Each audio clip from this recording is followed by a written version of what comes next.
Hello friends, இன்னைக்கு நம்ம ஒரு ஸ்டீக் ரெசிபி தான் பார்க்க போகிறோம். ஓகே, செஞ்சிடலாமா? அதுக்கு ஒரு மீட்டில் உப்பு மிளகுத்தூள்லாம் போட்டு நல்லா எடுத்து வச்சுக்கோங்க. அதுக்கப்புறம் ஒரு பொட்டேட்டோ ரெண்டாக கட் பண்ணி அதையும் எடுத்து வச்சுக்கோங்க. அதுக்கப்புறம் ஒரு பூண்டை பாதி பூண்டை மட்டும் எடுத்து நல்லா தட்டி போட்டு அந்த மீட் மேலே போட்டுருங்க.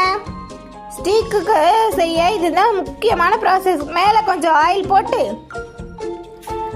ஸ்டவ் ஆன் பண்ணி அதில் பட்டரை போட்டு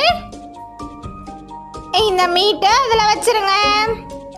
ஓகே, சீக்கிரம் எடுங்க, கருக்கிட்ட போகுது. ஓகே, அதை பிளேட்டில் மாற்றிடுங்க.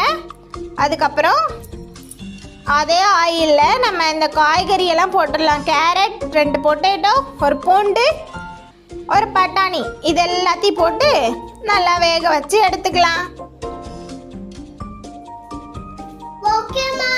ஓகே, பாத்தீங்களா? என் பையன் கூட ஓகே சொல்றான். ஓகே, வெந்துருச்சா? எல்லாத்தையும் எடுத்துக்கலாம். ஓகே, எல்லாத்தையும் எடுத்தாச்சா? அதுக்கப்புறம் இந்த சாசி ஊற்றி அதையும் நல்லா வேக வச்சுக்கலாம்.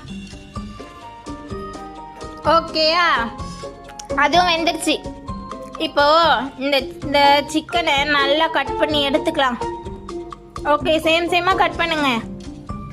அப்போதான் நமக்கு ஏற்ற மாதிரி பர்ஃபெக்டான ஷேப்பில் வரும். அது மேலே சாஸ் போட்டு இந்த டெக்கரேஷனுக்கு இந்த பொருளெல்லாம் வச்சு சூப்பராக சர்வ் பண்ணிடலாம். ஓகே, இது என்ன ரெசிபின்னு தெரிஞ்சா நீங்கள் எல்லாம் கமெண்ட் பண்ணுங்க. ஓகேவா? பாய், சப்ஸ்கிரைப் பண்ணிடுங்க.